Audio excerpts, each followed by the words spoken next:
ಇದೊಂದು ಪಕ್ಕಾ ಷಡ್ಯಂತ್ರ ಎಂದ ಮಡೆನೂರು ಮನು. ಅದ್ಯಾರು ಆಡಿಯೋ ರಿಲೀಸ್ ಮಾಡಿದ್ರೋ ಗೊತ್ತಿಲ್ಲ. ನನಗೆ ರಾಜ್, ಶಿವಣ್ಣ, ದರ್ಶನ್ ಆಶೀರ್ವಾದ ಬೇಕು. ನಾನು ಎಲ್ಲಿಯವರೆಗೂ ಯಾರಿಗೂ ಕೇಡು ಬಯಸಿಲ್ಲ. ನಿಮ್ಮ ಕೈ ಮುಗಿತೀನಿ, ಕಾಲಿಗೆ ಬೀಳ್ತೀನಿ, ಪ್ಲೀಸ್ ಕ್ಷಮಿಸಿ.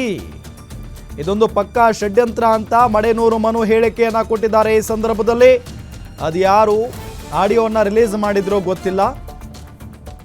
ನನಗೆ ರಾಜ್, ಶಿವಣ್ಣ, ದರ್ಶನ್ ಆಶೀರ್ವಾದ ಬೇಕು. ನಾನು ಇಲ್ಲಿಯವರೆಗೂ ಯಾರಿಗೂ ಕೇಳು ಬಯಸಿಲ್ಲ. ನಿಮ್ಮ ಕೈ ಮುಗಿತೀನಿ, ಕಾಲಿಗೆ ಬೀಳ್ತೀನಿ, ದಯವಿಟ್ಟು ನನ್ನನ್ನು ಕ್ಷಮಿಸಿಬಿಡಿ ಅನ್ನೋ ನಿಟ್ಟಿನಲ್ಲಿ ಮಡೆನೂರು ಮನು ಈ ಸಂದರ್ಭದಲ್ಲಿ ಕ್ಷಮೆಯನ್ನ ಕೇಳಿದ್ದಾರೆ, ಮನವಿಯನ್ನ ಮಾಡಿಕೊಂಡಿದ್ದಾರೆ ಶಿವಣ್ಣ, ದರ್ಶನ್ ಮತ್ತು ಧ್ರುವ ಸರ್ಜಾ ಅವರ ಬಳಿ.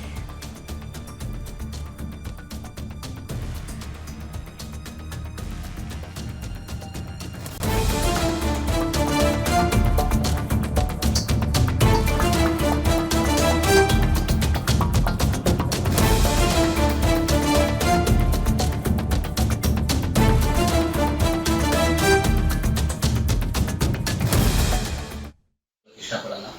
ಇದು 2 ತಿಂಗಳು ಮುಂಚೆ ಮಾಡಿರುವಂತ ರೆಕಾರ್ಡ್ ನ ಈಗ ಯಾಕೆ ಬರಬೇಕು, ಈಗ ಯಾಕೆ ಬಿಡಬೇಕು ಅನ್ನೋ ಕ್ವಶನ್ ಸುಮಾರು ಜನ ನನಗೆ ಕೇಳಿದ್ರು. ಯಾಕೆ ಬಿಡಬೇಕಿತ್ತು, ಈಗ ಯಾಕೆ ಮುಂಚೆ ಮಾಡಿದ್ರು ಅಂತ. ಇದೆಲ್ಲ ನಾನು ಮಾಡಿದೀನೋ, ಅವ್ರು ಏನ್ ಮಾಡಿಸಿದ್ರು, ಹೆಂಗ್ ಮಾಡಿಸಿದ್ರು ನನಗೆ ಗೊತ್ತಿಲ್ಲ. ಇದು ಒಂದು ಷಡ್ಯಂತ್ರ ಅನ್ನೋದು ನನಗೆ ಅಂತಲ್ಲ, ಸುಮಾರು ಒಂದು 70% ಎಲ್ರಿಗೂ ಗೊತ್ತಾಗಿದೆ.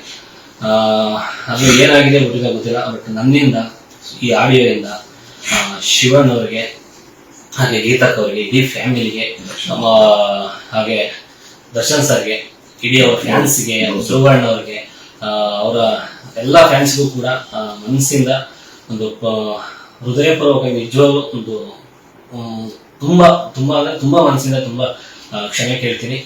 ನಿಮ್ಮ ಅತಿ ಶೀಘ್ರದಲ್ಲಿ ನಾನು ಮೀಟ್ ಮಾಡಿಸ್ತೀನಿ ಅಂತ ಹೇಳಿದ್ರೆ ನಿಜವಾಗ್ಲೂ ನಾನು ಇಲ್ಲಿಂದ ಮತ್ತೆ ಅಭಿಮಾನಿಗಳ ಹತ್ರ ಯಾಕೆ ಕ್ಷಮೆ ಕೇಳ್ತೀನಿ ಅಂದ್ರೆ, ಒಂದು ಸಿನಿಮಾ 1 2 ರಿಂದ 3 ವಾರ ಹೋದ್ರೂ ಕೂಡ ಯಾರು ಅಷ್ಟು ಆ ಮಟ್ಟಕ್ಕೆ ಸಿನಿಮಾ ನಿಲ್ಲಿಸಿ ಇದು ಮಾಡಲಿ ಅಂತ ಹೇಳಿದ್ರೆ, ಯಾಕಂದ್ರೆ ಒಂದು ಒಳ್ಳೆ ಕನ್ನಡ ಸಿನಿಮಾ ಸಾಯಿಸ್ಬಾರ್ದು ಅಂತ ಒಂದು ನಿಮ್ಮ ತಾಳ್ಮೆಗೆ ಆ ಒಂದು ಯಾವುದಕ್ಕೂ ರಿಯಾಕ್ಟ್ ಮಾಡದೆ ಒಂದು ಏನ್ ಮಾಡ್ಬೇಕು ಕಾನೂನಿನಲ್ಲಿ ಒಂದು ಲೀಗಲ್ ಆಗಿ ಮಾಡಿದಾರ, ಅದಕ್ಕೆ ನಿಜವಾಗ್ಲೂ ನನ್ನ ಮನಸ್ಸಿಂದ ಒಂದು ಕ್ಷಮೆ ಕೇಳ್ತೀನಿ.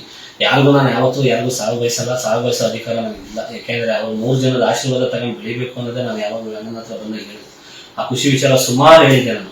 ಶಿವಣ್ಣ ಅವರೇ ನಮ್ಮ ಸಿನಿಮಾ ಟೈಟ್ಲ್ ಕೊಟ್ಟಿದ್ದು, ಅಣ್ಣವ್ರ ಆಶೀರ್ವಾದ, ಅಣ್ಣವ್ರ ಫ್ಯಾಮಿಲಿ ಮನೆ ಆಶೀರ್ವಾದ ನಮ್ಮ ಸಿನಿಮಾಗೆ ಸಿಕ್ಕಿದೆ ಅಂತ ಸುಮಾರು ಇಂಟರ್ವ್ಯೂ ಹೇಳಿದ್ದೀನಿ. ಬೇಕಾದ್ರೆ ನೋಡ್ಬೋದು. ಅಂಥವ್ರ ಬಗ್ಗೆ ನಾನು ಯಾವತ್ತೂ ಅದನ್ನು ಬಯಸಲ್ಲ. ಭಗವಂತ ನಮ್ಮ ಹೆಸರು ಕೂಡ ಅವ್ರಿಗೆ ಕೊಡ್ಲಿ, ಶಿವಣ್ಣ ಅವ್ರು. ಯಾಕೆಂದ್ರೆ ನಮಗೆ ಈಗ ಆಗಿರೋದ್ರಿಂದ ಈಗ ನಾನು ಏನೇ ಹೋಗಿದ್ರು ಏನಪ್ಪ ಈ ತರ ಹೇಳ್ತಾರೆ ಅಂತ ಅನ್ಸ್ಬೋದು. ಬಟ್ ಮನಸ್ಸಿಂದ ಹೇಳ್ತೀನಿ, ಶಿವಣ್ಣ ಅವರಿಗೆ ಆರೋಗ್ಯ ಹೆಸರು ಯಾವತ್ತೂ ಇರುತ್ತೆ. ಅವ್ರು ಯಾವತ್ತಿದ್ರು ಇಂಡಸ್ಟ್ರಿ ಒಂದು ಆಗೋದ್ಮರ. ಇನ್ನು ದರ್ಶನ್ ಸರ್ಗೆ ಯಾವತ್ತೂ ಕ್ರೇಜ್ ಅಂತ ಯಾವತ್ತೂ ಕಡಿಮೆ ಆಗಲ್ಲ, ಇನ್ನೂ ಜಾಸ್ತಿ ಆಗ್ತದೆ ಇರುತ್ತೆ. ಇನ್ನು ಧ್ರುವಣ್ಣ ಅವ್ರದ್ದು ನಮಗೆ ಪೋಸ್ಟರ್ ಎಲ್ಲ ಲಾಂಚ್ ಮಾಡಿಕೊಟ್ಟಿದ್ದಾರೆ, ತುಂಬಾ ಸಪೋರ್ಟ್ ಮಾಡಿದ್ದಾರೆ, ಅವ್ರ ಫ್ಯಾನ್ಸ್ ಪೇಜ್ ಎಲ್ಲ ಹಾಕೊಟ್ಟಿದ್ದಾರೆ. ಅವರ ಋಣ ಯಾವತ್ತೂ ನಮ್ಮ ಮೇಲೆ ಇರುತ್ತೆ. ಇವ್ರು 3 ಜನದ ಆಶೀರ್ವಾದ ಪಡ್ಕೊಂಡೆ ನಾನು ಬೆಳಿಬೇಕು ಅನ್ಕೊಂಡೆ. ಬಟ್ ಇವ್ರು 3 ಜನದ ಹೆಸರಲ್ಲೇ ಒಂದು ಷಡ್ಯಂತ್ರ ಮಾಡಿ ಅವತ್ತು ಹೋಗಿದ್ದು ನೈಟು ಬೆಳಗ್ಗೆ 8:00 ಮನೆಗೆ ಆಚೆ ಕಳಿಸ್ತಾರೆ. ಅಲ್ಲಿಂದ ನನಗೆ ಏನಾಯ್ತು ಅಂತ ಗೊತ್ತಿಲ್ಲ. ಡೌಟ್ ಇದ್ರೆ ಬೇಕಾದ್ರೆ ಅವ್ರನ್ನ ತನಿಖೆ ಮಾಡಿ. ಅಷ್ಟು ಹೇಳಕ್ ಇಷ್ಟಪಡ್ತೀನಿ. ಮತ್ತೊಮ್ಮೆ ಮೊದಲೊಮ್ಮೆ ನಿಮ್ಮ ಕೈ ಮುಗಿದು ಕಾಲಿಬಿಟ್ಟು ಕೇಳ್ತೀನಿ, ಕ್ಷಮಿಸಿ ಕ್ಷಮಿಸಿ ಕ್ಷಮಿಸಿ. ಮತ್ತೆ ಒಂದು ಕಿರುತೆರಲಿ ಇರುತೆರಲಿ ಕಲೆಯನ್ನ ನಂಬಿ ಬಂದಿದ್ದೀನಿ, ಒಂದು ಅವಕಾಶ ಕೊಡಿ. ಮತ್ತೆ ಒಂದು ಬದಲಾಗಿ ತೋರಿಸ್ತೀನಿ ಅಂತ.